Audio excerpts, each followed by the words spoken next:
स्वागत है आप सभी लोगों का मेरे चैनल साइंस टू टेक्नोलॉजी में। मैं अनुपम विपुल आप सभी लोगों का स्वागत करता हूं आज के शो कैमरा ट्यूसडे में। आज हम लोग बात करेंगे सिलेक्शन कंफ्यूजन के बारे में, यानी कि अभी काफ़ी सारे नए नए कैमरा मार्केट में आ रहे हैं और लोग कंफ्यूज हो जा रहे हैं कि मैं खरीदूं क्या। तो समझिए समस्या क्या है। समस्या ये है कि बहुत सारे अच्छे ऑप्शन आ गए। मतलब समझिए एक टाइम था कि मतलब कॉम्प्रोमाइज़ बहुत हो रहे थे कैमरा में, यानी कि ये कर ले लो तो इसमें ये एक काम अच्छा होगा लेकिन बाकी 10 काम अच्छा नहीं करेगा। तो हमेशा ये होता था कि कौन सा चीज़ से आप कॉम्प्रोमाइज़ करो। अब वैसा नहीं है। अब है कि मतलब एक्चुअली काफ़ी अच्छा कैमरा मॉडल्स आप ले सकते हो, चाहे वो कैनन में हो, चाहे वो सोनी में हो, चाहे वो नाइकॉन में हो। तो काफ़ी ऑप्शंस आ गए हैं लोगों के पास। तो बात होता है कि इससे बहुत ज़्यादा बायर्स रिमॉर्स होता है, यानी कि लोग खरीदने के बाद सिर पिटते हैं। और इससे एक ये साइड इफेक्ट हो जाता है कि आपका जॉय जो है, जो भी काम कर रहे हैं फोटोग्राफर के तौर पे, उनको वो काम अच्छा लगना चाहिए। नहीं नहीं तो आउटपुट ही अच्छा नहीं होगा। ये आप तुरंत देख के बता सकते हैं। मतलब जो लोग एक्सपीरियंस फोटोग्राफर हैं या जो जर्नलिस्ट हैं, वो लोग देख के बता देंगे कि ये बंदा जो फोटो खींच रहा था इंटरेस्टेड था कि नहीं।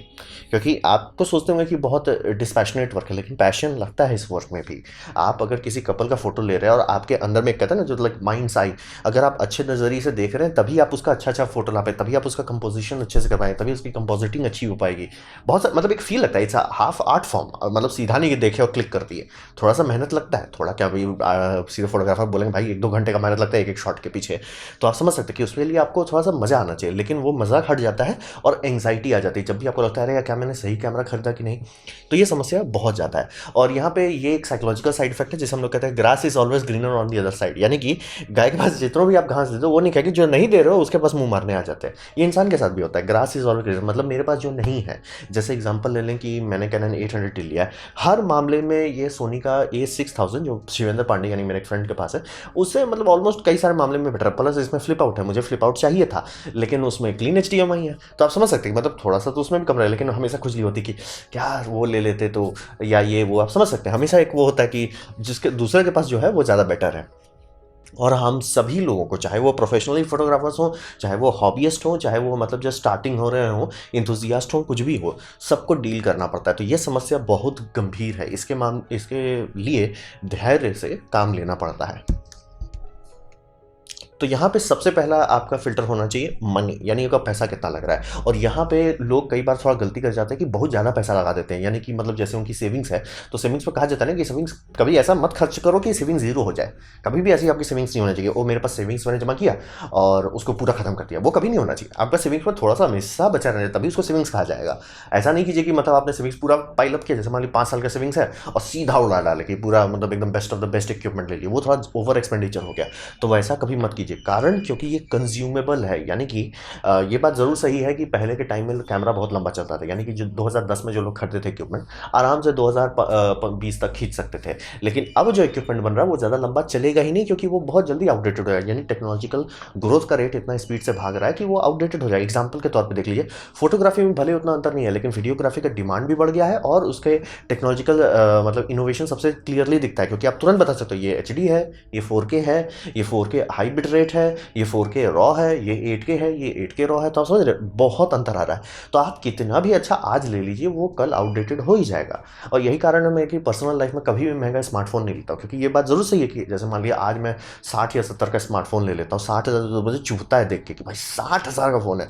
आप ले लेते हो, वो 1-2 साल में तो आउटडेटेड हो जाएगा। और 2 साल बाद वो जितना भी हाई एंड फंक्शन है वो मुझे मिड रेंज के फ़ोन में मिल जाएगा। यानी कि कहिए 30 में आपको मिल जाएगा अगले साल, और तीसरे साल में वो मैं जो 20-30 हज़ार में ले लेता हूँ वो मिल जाएगा। तो मैं हमेशा 20,000 के आसपास का फ़ोन लेता हूँ, क्योंकि अब उस जगह पे फ़ोन आ गया कि अब वैसा कोई बहुत बड़ा अंतर नहीं है कि मतलब वाव है इसके पास है तो इसका फ़ोन में सारा काम चल रहा है, मेरे फ़ोन में तो गेम भी नहीं लोड हो रहा है। ऐसा तो नहीं है। अब सारा काम हो जाता है। हाँ, बस थोड़ा सा इफिशियंट है, थोड़ा बेटर है। तो ये आपके कैमरा इक्विपमेंट के भी साथ होता है कि आप उसको ले रहे हैं, लेकिन ऐसा मत सोचिए कि आपने खरीद लिया और अब उसके बारे में कभी नहीं सोचना पड़ेगा। ये आउट कंज्यूमेबल है, यानी खपत होता है, आपको उसके हिसाब से बजटिंग करनी पड़ेगी।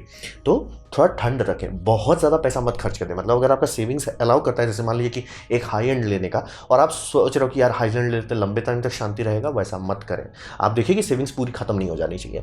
और ये मतलब सबसे आसानी से हॉबीस्ट लोगों को सबसे ज़्यादा दिक्कत होता है। बाकी प्रोफेशनल्स सीख जाते हैं, जूता चप्पल पढ़ने के बाद सीख जाते हैं कि ऑक्सिलरी यूनिट बहुत लगता है फोटोग्राफी में। यानी कि अगर आप स्पेंडिंग सिर्फ एक इक्विपमेंट पे कर रहे हो, जैसे कैमरा बॉडी जो सबसे पहले आपका फोकस बनता है, उस पर आप पूरा फोकस कर रहे हो, तो बाकी सारे का पैसा घट जा रहा है। जैसे मान लिया आपका 5 लाख का बजट था और आपने 4.5 लाख का कैमरा ही ले लिया, तो अब उसमें लगाएंगे क्या, आप लेंस कहाँ से लगाएंगे उसका। तो हिसाब वही रहता है कि अगर आप ऐसा करते हैं ओवर एक्सपेंडिचर, जैसे कि मान लीजिए कि आपने ईओएस मतलब प्रो सीरीज का ले लिया, अब आपके पास पैसा ही नहीं बचा, किसी तरह सबसे सस्ता गया गुजरा, आप ये ले लिया, क्या बोलते हैं, फुल फ्रेम लेंस ले लिया, आपका आउटपुट ही खराब आएगा, क्योंकि मतलब ग्लास चाहिए ना, उस उतना हाई लेवल का बॉडी को यील्ड करने के लिए हाई लेवल का ग्लास चाहिए, अगर वो ग्लास नहीं है तो फ़ायदा क्या हुआ। तो ये समझना बहुत ज़रूरी होता है कि कभी भी ऐसा ओवर एक्सपेंडिचर मत करें एक चीज़ पे। और ये मतलब प्रोफेशनल सीख जाते हैं, लेकिन मतलब स्टार्टर और एंथुसियास्ट कई बार इसमें बुड़बक बन जाते हैं, क्योंकि आपको बहुत सारा चीज़ पे ध्यान देना पड़ता है। तो अगर आप ऐसा गलती करते हैं तो आपका सबसे पहला असर होगा कि मिजरी बहुत आने वाली है कि यार ये होना चाहिए था लेकिन ऐसा नहीं हो रहा है, और प्लस परफॉर्मेंस भी खराब होगा। एग्जांपल के तौर पे लेंस पे जो लोग कॉम्प्रोमाइज़ करते हैं, मतलब बहुत बढ़िया डीएसएलआर ले लिया लेकिन बजटिंग ठीक से नहीं किया था, पता चला किट लेंस लेना पड़ रहा। और भी सब किट लेंस खराब नहीं होता, लेकिन जनरली आप समझिए कि बहुत हाई एंड ले रहे हैं, तो जनरली लोग एक्सपेक्ट करते हैं कि हाई एंड लेंस कर दो, कंपनी भी नहीं कोशिश करती है उसके साथ आपको ये देने का, किट लेंस देने का। इसीलिए देखिए जनते हैं हाई एंड कैमरा में जाएंगे उससे बॉडी अलोन आता है, कभी कभार उसे बंडल किया जाता है। कारण वही है कि अगर आप उतना खर्च दे रहे हो तो ऑब्वियसली आप ढंग का लेंस लगाओगे उसमें, लेकिन अगर आप वो गड़बड़ कर दिए, हैरान हो जाइए कि कितना खराब आउटपुट है। नीचे मैंने एक वीडियो दे दिया है। और परफॉर्मेंस भी खराब हो गई, जैसे मान लीजिए लेंस का सबसे बड़ा काम होता है ऑटो फोकस। ऑटो फोकस का मोटर ही अगर तगड़ा नहीं है तो आपका कैमरा बॉडी कितना भी स्मार्ट हो वो कर ही नहीं पाएगा, लेंस बोलेगा भाई हमसे नहीं होगा। यही कारण था कि फूजी के जो बॉडीज शुरू से में काफ़ी एडवांस करने लग गए, लेकिन उनका कभी भी आउटपुट किसी को नहीं आ रहा था। कारण वही था कि लेंस का जो पुराने स्टाइल्स पर बने थे वो था ही नहीं, लेंस का हार्डवेयर ही नहीं था कि वीडियो ऑटो फोकस ठीक से कर सके। अब जो करंट जनरेशन आ रहे हैं उसमें इन्होंने सुधारा। तो ये भी समझना पड़ेगा कि आपको पैसा जहां जहां लगाना है वो सबको एक दूसरे के साथ बैलेंस करना है, एक को बहुत ज़्यादा नहीं, एक को बहुत कम नहीं, ऐसा नहीं, बैलेंस, जितना ज़्यादा बैलेंस उतना बढ़िया आउटपुट आएगा। और ऑक्सिलरी इक्विपमेंट में लेंस सबसे पहला चीज़ होता है, फिर ट्राइपॉड भी होता है। ट्राइपॉड के तौर पे अगर एग्जांपल दें तो आप सस्ते ट्राइपॉड से स्टार्ट कर सकते हैं, जैसे ये 1500 के अंदर मिलेगा आपको अमेजोन पे बेसिक का। मैंने लिया था ये, लेकिन गिर गया तो ये टूट गया। तो फिर अभी मैंने महंगा ट्राइपॉड लिया थोड़ा सा। तो ट्राइपॉड भी बहुत खर्चा होता है, मतलब 1500 से आप स्टार्ट जरूर कर सकते हैं, मना नहीं करूँगा। मैंने चैनल ऑब्वियसली 3 साल से चलाया था, लेकिन जब खर्च करना पड़ा तो थोड़ा सा मैंने रोबस्ट लिया कि चांसेस है कि ये गिरने पर नहीं रुकेगा। ये एक बार गिरा, चटक गया, इसका प्लास्टिक चटक गया, मेरा दिमाग ही खराब हो गया, भाई इतना आसानी से कैसे मतलब ये फेल हो गया, बट होता है। तो कारण यही है कि ढंग के ट्राइपॉड का दाम इसीलिए ज़्यादा होता है। और फिर फ्लैश कार्ड्स हो गए, जैसे यानी जो एसडी कार्ड लगता है, ये भी किसी को नहीं पता रहता, लेकिन जो लोग रेगुलरली कर रहे हैं खासतौर पे वीडियो, उनको पता है एसडी कार्ड घिसता है, मतलब ऑब्वियसली उसमें इलेक्ट्रॉन गेट है, वो इलेक्ट्रॉन गेट से बार बार इलेक्ट्रॉन आगे पीछे करेगा, वो गेट खत्म हो जाएगा। इसीलिए फ्लैश इन्फिनिट मेमोरी ये लाइफ टाइम नहीं आती है उसकी। वो लिटरली आप SSD best of the best लीजिए, वो भी बोले भैया 10 साल में हमसे ना हो पावे। तो कार्ड में भी होता है, जैसे कि मैं दूसरे कार्ड पे हूँ अभी, मेरा कार्ड मतलब कि ये 2-2 साल में खत्म हो रहा था, इसीलिए मैं पहले 60 एफपीएस पर शूट करता था, बाद में उसको घटा दिया। तो यानी मैं कार्ड ही नहीं अफोर्ड कर पाऊंगा, जब देखो तब ये कार्ड खत्म, क्योंकि मैं डेली शूट करता हूँ, डेली 2 बार वीडियो बनता है, तो कार्ड का वेयर एंड टेयर बहुत ज़्यादा होता है। तो आप समझ रहे, ये आप सोचोगे नहीं, लेकिन जब आप यूज़ करने लगा रहे तरीके, कार्ड का भी खपत होता है। प्लस रीडर पे खरीदना आप चाहोगे तो USB 2 वाला मतलब 20-30 रुपये का मिलता है मार्केट में, या 50-60 में मिलता है, लेकिन वो आप नहीं करना चाहोगे। अगर आप सीरियस हो फोटोग्राफी के मामले में, आप कार्ड रीडर भी ढंग का खरीदोगे, क्यों, ताकि आपका समय बचे। यानी कि 128 GB का कार्ड खरीद लिया और उसको कॉपी करने में आपको 20 मिनट लग रहा है वर्सेस कॉपी करने में 2 मिनट लग रहा है, वो टाइम बचाता है। उस पर भी ध्यान देना है। बैटरी ये इकलौता चीज़ है जिस पे आपको खर्च करना ही पड़ेगा, क्योंकि ये खपत होता है। जैसे मैं अभी सेकंड बैटरी पे, और मेरा मतलब पहला बैटरी और सेकंड बैटरी के बीच में अंतर है 50% का, लेकिन काफ़ी लोग जो बहुत लंबा तक रुक जाते हैं उनका मतलब लिटरली वो कि सेकंड बैटरी अगर कभी बैकअप के तौर पे इस्तेमाल करने गए, कि मान ली किसी कारण से पहला खत्म हो गया या चार्ज नहीं था, दूसरा वाला लगभग मतलब कि ये 10-20% में ही बोल जाता है। तो बैटरी पे भी आपको खर्च करना पड़ेगा। फ्लैश पे जो लोग फ्लैश फोटोग्राफी करते हैं, फ्लैश भी बहुत महंगा था, हलवा चीज़ तो है नहीं। फिल्टर ढंग के फिल्टर का दाम पागल जैसा भागता है। कैमरा बैग में कौन बोलेगा उतना महंगा, लेकिन उस पर भी लोग खर्च करते हैं, और फर्क पड़ता है। अगर आपका सामान ही आपसे लड़ाई कर रहा है कि नहीं तुम ये चेन खोलो, उसके बाद हर्षई करो, उसके बाद दीर्घई करो, आप छोड़ दीजिएगा। आपका जो एक्सपीरियंस है काम करने का वो खराब हो जाएगा, वो खराब होगा, आपका आउटपुट खराब होगा। फिर आपका पीसी स्टोरेज, यानी कि कहने को तो सबको चाहिए मुझे 60 मेगापिक्सल चाहिए, 60 मेगापिक्सल का रॉ फोटो अगर किसी फुल फ्रेम कैमरा से निकल रहा है, वो इतना बढ़िया से आपका हार्ड डिस्क का बैंड बजाने वाला है कि आपको हार्ड डिस्क के ऊपर हार्ड डिस्क खरीदना पड़ जाएगा। तो ये सब समझ रहे कि पैसा आपको बैलेंस करना है। कभी भी ये नहीं कि मैं काफ़ी लोग को देता हूँ मेरा इतना बजट है, और सिर्फ बजट में ये सोच रहे हैं कि भैया मैं कौन सा कैमरा बॉडी लूँ। अरे भाई उसके बाद ये सब चीज़ भी लेना पड़ता है, और ये सब चीज़ में कोई भी गड़बड़ हो गया, जैसे कि ट्राइपॉड पे मैंने किया था, डोलने वाला था, ये ट्राइपॉड पे मैं ज़्यादा भरोसा नहीं कर सकता। मान लीजिए इसमें मैंने बैग लगा के इसको किसी से स्टेबल करने का, तब भी ये वाइब्रेट कर रहा है, क्योंकि इसका सारा जॉइंट ही स्लॉपी है। वहीं मेरा ये जो मैंने अभी डिजिटेक का एक लिया है, इस पर थोड़ा ज़्यादा भरोसा है मुझे। तो ये समझना ज़्यादा ज़रूरी है कि बैलेंस कीजिए पैसा को, ना कि सिर्फ बॉडी लिए और भाग गए। अब बात करते हैं क्रीचर कंफर्ट। एक बहुत इंपॉर्टेंट चीज़ होता है। क्रीचर इंपॉर्टेंट ये समझिए कि बहुत सारा कैमरा जो है ना बहुत परफॉर्मेंस देता है, लेकिन आपको खूब खटवाएगा कि भैया तुम खटो तो हम आउटपुट बहुत अच्छा देंगे। लेकिन ये समझिए सफरिंग बन जाता है, और आपकी अर्ली 25 ईयर्स के एज में आपको उतना तकलीफ नहीं होगा कि आप एनर्जेटिक हो, लेकिन जैसे जैसे आप 30 के पास पहुंचने लगेगा वो फ्रस्ट्रेशन ज़्यादा होने लगेगा। और समय की कीमत होती है, मतलब एक पॉइंट पे आप सारे फोटोग्राफर्स को भी देखिएगा कि यार मुझे ऐसा ऐसा काम दो जो कम से कम टाइम खाता हो, क्योंकि समय आप सिर्फ लॉल करने में नहीं वेस्ट करना चाहते कि मेरा डिवाइस लड़ाई कर रहा है मेरे से। तो ये एक बहुत सीरियस बात होता है कि आपका डिवाइस आपसे कम लड़ाई करे, तभी ज़्यादा से ज़्यादा आप उसको यूज़ करेंगे। और ये दूसरा कारण है जिस कारण से सब लोग डीएसएलआर खरीदते हैं, खींचते हैं और उसको शांति से अलमारी में रख के बंद कर देते हैं, कभी दोबारा देखा भी नहीं चाहता। तो वही समझिए ईज ऑफ यूज। आप कोई भी कैमरा अगर खरीद रहे हैं, और अगर आपके दो मॉडल मिल रहा है, लेकिन परफॉर्मेंस पे ही सिर्फ मत ध्यान दीजिए कि अरे इस मॉडल का परफॉर्मेंस है, क्या उसका ईज ऑफ यूज़ है, यानी क्या उसे आप आसानी से इस्तेमाल कर सकते हैं। एग्जाम्पल के तौर पे जैसे मान लीजिए कैनन ने अभी एक बहुत ही ज़्यादा बेमिसाल कैमरा उतारा है, कैनन EOS R5C। वो proper cinema camera, proper photographic camera दोनों देती है, और लेकिन उसमें कुछ कुछ चीज़ पे सुधारा नहीं किया गया है, मतलब पुराना ही कोर को ज़बरदस्ती का उसमें कूलिंग फैन डाल दिए थे। तो माइक्रो HDMI, जैसे मान लीजिए जो लोग स्ट्रीमिंग को सीरियसली करते हैं वो लोग सोचेंगे यार मैं HDMI कैप्चर लगा लेता हूँ, लेकिन आप सोचिए अगर आप उसके साथ करना चाहते हो तो कोई दिक्कत होगा, माइक्रो HDMI केबल खरीदना पड़ेगा। माइक्रो HDMI केबल बहुत जल्दी टूटता है, बार बार टूटता है, प्लस महंगा भी होता है। वहीं पर जिसके वजह से कि नहीं यार मेरा कैमरा क्वालिटी थोड़ा सा कम रहेगा, लेकिन मैं स्ट्रीमिंग के तौर पर करता हूँ, वो एक करके मैं सोनी ले लेता हूँ। क्यों? क्योंकि फुल साइज HDMI केबल, ताकि अगर तार टूटे भी तो आराम से मैं दूसरे टीवी का या मॉनिटर का निकाल के लगा सकता हूँ, दाम कम होगा। तो आप समझिए, मतलब बहुत सारा चीज़ क्रीचर कंफर्ट होता है जो अगर आप उस पर खरीदते टाइम ध्यान नहीं देंगे, बाद में आप बहुत जोर से रिपीटेंगे। तो क्रीचर कंफर्ट बहुत ज़्यादा मायने रखता है। और आप समझिए जो भी पाइपलाइन कर रहे हैं, जो भी आपका वर्क फ्लो है, उसमें आप जितना मिनट बचाएंगे वो हर दिन जोड़ते जाएंगे, वो बहुत समय बचा देता है। एग्जाम्पल के तौर पर वही बता रहा हूँ कि मतलब आप SD कार्ड ले रहे हैं, कार्ड रीडर में अगर आप पैसा बचा लेते हैं कि भैया सस्ता कार्ड रीडर ले लेते हैं, आपको तकलीफ होगा। वहीं ढंग का कार्ड रीडर ले लेते हैं तो आपका टाइम बचेगा, और टाइम की कीमत बढ़ते चली जाती है। जैसे आपका उम्र बढ़ेगा टाइम का कीमत बढ़ते चला जाएगा। तो ये समझना बहुत ज़रूरी है, क्योंकि आप कुछ भी ऐसा करें, जैसे एग्जाम्पल तो है कि आप बोलते नहीं मैं थोड़ा सा पैसा लगा के एक वायरलेस माइक्रोफोन सिस्टम ले लेता हूँ ताकि मेरा ऑडियो डायरेक्ट कैमरा रिकॉर्ड हो और मुझे दो सिंक नहीं करना पड़े। मेरे केस में, मैं अपने बारे में बात कर रहा हूँ, तो ये मेरे लिए पैसा जरूर लगेगा। मतलब क्या बात कर रहा हूँ, लकी रहा तो 30,000 तक में हो जाएगा, या तो 35 लग जाएगा, लेकिन उससे होगा कि मेरा प्रोडक्शन रेट बढ़ जाएगा, मेरा टाइम बचेगा। सिर्फ एक कार्ड निकाल के सिर्फ एक बार उसे पेस्ट करना और उसी में मेरा ऑडियो और वीडियो रहेगा। तो समझ रहे, इससे इफिशियंसी बढ़िया होगी, इससे समय बचेगा। और हर दिन अगर आप मेरा समय बचाएंगे, समझ रहे, मतलब मेरा डेली वर्क लोड आप आधा कर दोगे। तो ये बहुत इंपॉर्टेंट बात होता है। तो उस तरह की चीज़ों पे भी ज़रूर ध्यान दें कि जैसे मान लीजिए आपको दो कैमरा मिल रहा है, एक सस्ता है लेकिन एक थोड़ा महंगा, लेकिन थोड़े महंगे वाले में है कि भैया इसमें USB जो आउटपुट है ना वो USB 3.0 है, यानी कि आप डायरेक्ट उसको लगा के मतलब ये कर सकते हैं, फाइल ट्रांसफर कर सकते हैं फुल स्पीड पे। तो आप वो खरीद सकते हैं। ईज़ ऑफ यूज़ है, मतलब छोटा सा चीज़, परफॉर्मेंस से कोई फ़र्क नहीं पड़ता, लेकिन वो आपका लाइफ आसान करेगा। लाइफ आसान करेगा, आप ज़्यादा उसे इस्तेमाल करेंगे। फिर मल्टी बैटरी चार्जर, ये एक ऐसा चीज़ है जो मैंने भी खरीदा है, और हर मतलब जनरली फोटोग्राफर लोग लेते ही हैं इसको। स्टार्टिंग में कोई भाव इसका नहीं देता, लेकिन घूम फिर के आ ही जाते हैं कि भैया मल्टी बैटरी चार्जर आपको लेना पड़ेगा। उसमें USB चार्जिंग, जिस कैमरा में USB चार्जिंग है, वो भी छोटा सटल चीज़ है लेकिन बहुत मायने रखता है। क्योंकि मान लीजिए किसी टाइम में आपने देखा कि बैटरी आप मिस कर गए, क्योंकि आप इंसान हो, आप भूल सकते हो कि बैटरी कौन सा फुल चार्ज था या कौन सा एम्प्टी था। और मान लीजिए बहुत लोग इस पर ये करते हैं, एक टेप लगा देते हैं, पतला सा टेप, और उसमें मार्किंग करके रखते रहते हैं ताकि एकदम याद रखे ये बैटरी डिस्चार्ज है, ये फुल है, ये डिस्चार्ज है, ये फुल है, ऐसा साइकिल करते रहते हैं। लेकिन हो गया, किसी दिन आपने मिस कर दिया कि यार चार्ज नहीं है, और उस टाइम अगर आप देखें अरे मेरे पास जनरली लोगों के पास पावर बैंक रहता है, आराम से पॉक करके लगा दिए, धीरे धीरे कुछ तो चार्ज आ जाएगा। तो समझ गए, ये सब छोटी छोटी चीज़ें हैं लेकिन बहुत लाइफ पे असर पड़ता है। तो क्रीचर कंफर्ट से कभी भागे नहीं, उस पर बहुत ध्यान दें। वाईफाई ट्रांसफर, जैसे अगर आपका कैमरा ढंग का है, उसमें ढंग का वाईफाई ट्रांसफर है, आपको आराम से ये मिल जाता है कि आप फोन में आपका बैकअप चलते जा रहा है। क्यों? क्योंकि कैमरा चोरी हो सकता है, और हुआ है लोगों का। आप लोग हाथ पैर मारेंगे, 100 फोटोग्राफर को पूछेंगे, एक ना एक दो तो बोलेगा यार मेरा तो पूरा बैग ही गायब हो गया।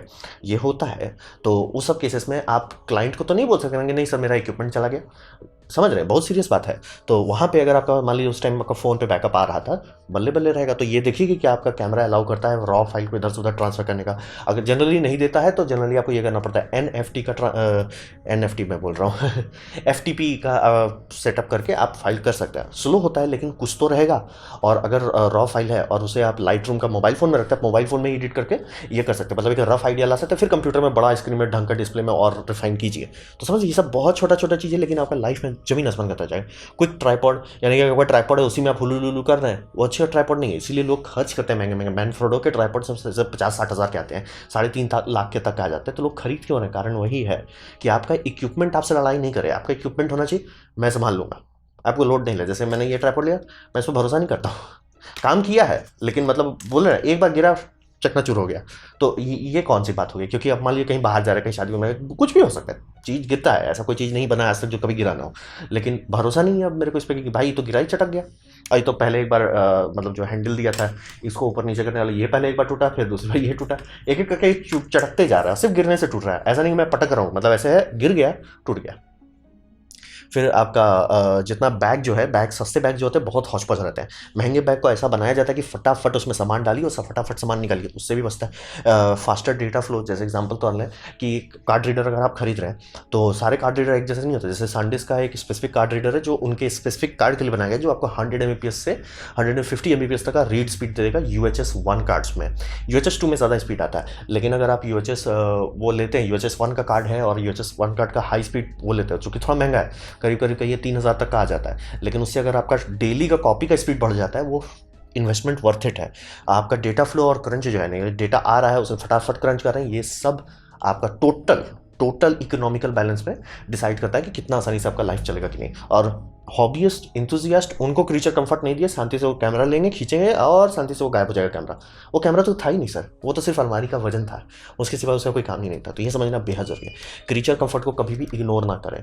ये आपको जवानी में खूब लगा कि मैं खुद से ये कर लूँगा, मैं इधर से इधर करूँगा, जैसे आपका एज होने लगे यानी नौटंकी नहीं झेलना है मेरे को फटाफट आउटपुट दो।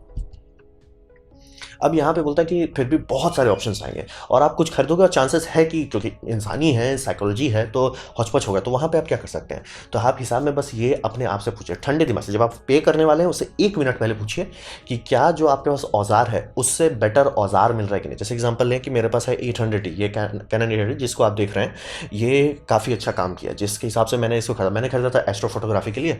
तो मेरे इंस्टाग्राम में जो लोग देखेंगे देखें, मतलब 2-3 बार मैंने मिल्की वे खींच लिया था, तो उसके लिए खरीदा था। लेकिन ये मतलब सोच समझ के खरीदा था, मैंने काफ़ी रुका हुआ था क्योंकि इससे 750D आया था और उसमें डुअल पिक्सल ऑटो फोकस नहीं था। मैं रुका हुआ था कि हमको पता था कैनन निकालने वाला डुअल पिक्सल निकाला, तो ये खरीद लिया। काफ़ी अच्छे से सक्सेसफुल काम किया। इसको मैंने काफ़ी प्राइमरी रीज़न था कि मैं नाइकॉन इसलिए नहीं लिया क्योंकि इसमें टच स्क्रीन ज़्यादा बेटर था, तो इसको मैंने लिया और मैं काफ़ी खुश हूँ इससे, और काफ़ी काम किया, ऑब्वियसली चैनल बनाया, सिल्वर मेडल भी निकाल लिया, तो हिसाब है कि मैं इससे खुश हूँ। लेकिन अब मैं जो अगला कैमरा लूँगा, जैसे मान लीजिए मेरा अभी करंट चॉइस है सोनी A7 Mark IV, तो मेरे को ये नहीं सोचना कि अरे जैसे मतलब मैंने कैनन R5C क्यों नहीं ले लेते, क्योंकि वो $4500 का है, ये $2500 का है, दोनों में $2000 का अंतर है उतना। और रहा बात, मेरा टोटल खर्चा घुमा फिरा के उतना ही होगा, लेकिन उतने में मैं लेंस भी ले लूँगा, कार्ड भी ले लूँगा, अगर कुछ और एक्सेसरीज लेने की ज़रूरत जैसे माइक्रोफोन हुआ वो सब भी ले सकता हूँ, तो सबको टोटल दिखा के ये लूँगा। और जब भी खुजली होगी अरे वो ले लेते तो ये होता, हर सही तो दीर्घई तो दंसा,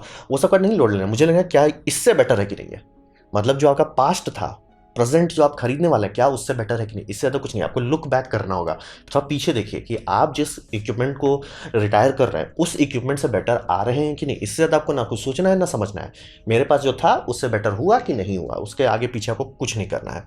और कंपेयर कभी मत कीजिए, कारण यह है कि अलग अलग लोग अलग अलग स्पीड से काम करते हैं, अलग अलग लोग अलग अलग चीज़ को वैल्यू देते हैं। जैसे कुछ फोटोग्राफर होंगे, वेडिंग फोटोग्राफर की ही दुनिया में बात करते हैं, उनका है ना कि वो कैंडिड के पीछे पूरा मेहनत करते हैं, उनका मतलब जो आप मेन स्टेज फोटो है वो कोई भाव नहीं देता, लेकिन वो कैंडिड पे पूरा मेहनत करता है। तो वो क्या करते हैं, वैसे टेलीफोटो लेंस लेते हैं और कोशिश करते हैं सारा इक्विपमेंट हल्का हो, ताकि वो एकदम बस चुपके से, मतलब समझ रहे, मतलब बड़का कैमरा लेके बड़का सबके मुंह पे ले जाके नहीं करते हैं, तो मतलब कैंडिड है, मतलब सटल, मतलब ब्लेंड इन, तो वो मोनोपोर्ट पे खर्च करेंगे। वहीं पे कुछ लोग हैं कि नहीं, मैं सबको अपने हिसाब से अरेंज करता हूँ कि नहीं आप यहाँ बैठिए ऐसे खींचिए, तो आप बड़ा बड़ा ट्राइपॉड लेके वो लोग घूमते हैं, क्योंकि उनको है कि नहीं मैंने एक बार कैमरा को डाल दिया तो कैमरा स्टेबल हो जाने का, एकदम लोड नहीं लेने का। तो समझ रहे हैं कि इसीलिए कंपेयर मत कीजिए, स्टाइल अलग होती है। फोटोग्राफी एक आर्ट है, मतलब सीधा सीधा कॉपी पे साइंस नहीं है, थोड़ा सा आर्ट है इसमें, तो कंपेयर मत कीजिए। और अगर आपको कभी होता ना कि यार पैसा भी उतना नहीं है, कोई बात नहीं, अगर आपका पुराना इक्विपमेंट काम कर रहा है तो उसको घसीटिए। हाँ, टूट जाए, खराब हो जाए, चोरी हो जाए तो बात अलग है, लेकिन अगर चल रहा है तो चलाइए। ज़रूरी नहीं है कि सब लोग आगे आ गया है, सब लोग 4K पे चला गया है तो मुझे भी जाना है। मेरा तो पूरा चैनल HD में चल रहा है, कारण वही है कि ज़रूरत नहीं है। और मुझे पता है आधे से ज़्यादा लोग तो मोबाइल फ़ोन में देखते हैं, और उसमें से आधे से ज़्यादा के पास ढंग का नेट नहीं है, वो 480p में देख रहे होंगे तो वो भी बहुत बड़ी बात है। मुझे लिख के आ जाता है सर मैं तो 320 में देख रहा हूँ। तो आप समझ सकते हैं कि हड़बड़ाने की ज़रूरत नहीं है, संयम ठंड रखना आपको काफ़ी फ़ायदा देगा। और हमेशा जब भी आप पीछे वाले से आगे वाले को कंपेयर करेंगे तब आपको मन को शांति मिल जाएगा। एग्जांपल लेंगे, जैसे मैंने एक पुराना AC था जो 5 स्टार था, मैंने नया लिया वो 4 स्टार था। अब गड़बड़ हो गया नहीं, मैंने देखा था हॉटस्टार बोल रहा हूँ, 5 स्टार की रेटिंग में हमेशा ईयर लिखा रहता किस साल का, जैसे वो 2017 में था। और गवर्नमेंट हर साल उस मतलब रेटिंग को मुश्किल बनाती जाती है। तो जैसे एग्जांपल दें, मेरा EES करके जो रेटिंग है, पुराने वाले का रेटिंग था 3.5, और उसमें उसको 5 स्टार मिल गया। नए वाले AC को 4.5 के ऊपर होना है तब जाके उसको 5 स्टार का रेटिंग मिला। मेरा 4.49 है। तो लाइक ठीक है, काम चल जाता है। और मैं इस बात से देख रहा हूँ कि क्या मेरे पिछले वाले से बेटर है कि नहीं। हाँ, पिछले वाले से बेटर है। मुझे हॉट एंड कूल चाहिए था, तो उसके हिसाब से मैंने एडजस्ट कर लिया। और सिर्फ मुझे कोई लोड नहीं, क्या इससे ज़्यादा इफिशियंट AC आता है? ऑब्वियसली आता है, लेकिन क्या उसमें ही हॉट एंड कूल है? नहीं। तो समझ रहे, आपको ज़्यादा दाएं बाएं नहीं दिख रहा। मैं नहीं देख रहा हूँ उन लोगों को जो सिर्फ कूलिंग वाला AC ले रहे हो और बोल रहे हैं कि हमारे पास 5 स्टार है, या हमारा ES रेटिंग मतलब कि ये 5 पॉइंट के आसपास है। मुझे कोई लोड नहीं लेना। मेरा ज़रूरत जो था मैं उसके हिसाब से खरीदता। तो ये समझना बेहद ज़रूरी है। समय लीजिए, हड़बड़ाने की ज़रूरत है। और हर चीज़ में प्रोज एंड कॉन्स आते हैं, तो ज़्यादा मत करवाए। जैसे एग्जांपल ले लूँ कि मुझे कैनन EOS RP लेने का बहुत जोर का इच्छा है, और मैं अफोर्ड भी कर सकता हूँ, और प्लस मेरा लेंस भी चल जाएगा, प्लस मेरा बैटरी भी वही है। मेरे पास जो 800D में बैटरी एग्जैक्टली यही RP में लगता है, तो मुझे बैटरी भी एक्स्ट्रा नहीं खरीदना पड़ेगा। सब चीज़ बल्ले बल्ले हो जाएगा। लेकिन उसमें 30 मिनट का लिमिट है। मुझे 4K नहीं चाहिए, लेकिन भाई 30 मिनट का लिमिट दिया, मैंने बोला एक काम करो, तुम रखो अपने पास, इसलिए मैं सोनी में जा रहा हूँ। तो हिसाब वही समझिए कि आप ज़्यादा हैरान मत होइए, बैलेंस कीजिए पहली बात बजट को, क्योंकि सब चीज़ में खपत होता है। क्रीचर कंफर्ट पे मत कॉम्प्रोमाइज़। जैसे इसमें एक सबसे इंपॉर्टेंट बात है, अगर कोई बोलता है कि भैया तुम HDMI लगा के अलगाटो स्क्रीन का में कैप्चर करके फिर लगाओ, चांसेस है कि मैं कभी नहीं करने वाला हूँ स्ट्रीमिंग। लेकिन इसमें मुझे दिक्कत नहीं है। क्यों? शांति से USB-C लगाओ, फुल HD ही देगा, लेकिन फुल HD फुल फ्रेम का ढंग का कैमरा से अलग लेवल पे होता है। वो वेबकैम से 10 गुना बेटर है। आपका वेबकैम 4K हो या 8K फ़र्क नहीं पड़ता, ये है, ये दादाजी है। तो समझ रहे, क्रीचर कंफर्ट में मैं ध्यान दे रहा हूँ। और इसमें वायरलेस भी है, और थोड़ा सा मेहनत लगेगा, सॉफ्टवेयर में उतना आसान नहीं है, लेकिन एक बार सेटअप कर लेता तो मैं ये भी कर पाऊंगा, एस्ट्रो फोटोग्राफी कर पाऊंगा, क्योंकि उसके लिए एक्सपोज टू द राइट करना होता है, फिर उसको अंडर एक्सपोज करना पड़ता है। तो वो करने के लिए मुझे ज़्यादा आसानी हो जाएगा, क्योंकि इसमें मैं ट्रांसफर ही नहीं कर सकता, और NFT भी नहीं है, FTP भी नहीं है। तो ये समझना बेहद ज़रूरी है। आप अपने भूतकाल से कंपेयर करें तो आपको अच्छा रहेगा, और दूसरों के कंपेयर में कभी मत जाइए, क्योंकि सबका आर्ट होता है भाई, थोड़ा अलग है। तो ये सब करके आपका मन को शांति मिल जाएगा। और मैं उम्मीद करता हूँ ये सब प्रिंसिपल को, फिलॉसफी को अगर आप ठंडे दिमाग से देखते हैं, तो आपको अच्छे से पता चलेगा आपको कौन कैमरा खरीदना चाहिए। तो ये था मेरा प्रेजेंटेशन सिलेक्शन कन्फ्यूजन के बारे में। उम्मीद करता हूँ आपको अच्छा लगा, कुछ सीखने मिला, कुछ समझ में हो। अगर ऐसा है, लाइक कर दे, दोस्तों शेयर कर दे, उससे मेरा काफ़ी भला होगा। नहीं अच्छा लगा, नहीं पसंद आया, कोई बात नहीं, आप डिसलाइक दबा सकते हैं। मैं कहूँगा डिसलाइक 2 बार दबाएं, उससे मुझे पता चला वो कितना ना पसंद हुआ। मैं आपसे कहूँगा कमेंट लेके, मैं हर कमेंट को पढ़ने की कोशिश करता हूँ। आपसे कहूँगा सब्सक्राइब कीजिए, बेल दबाइए अगर आप फ्री हैं तो। आपने विडियो देखा, जानकर मुझे बहुत खुशी हुई। धन्यवाद।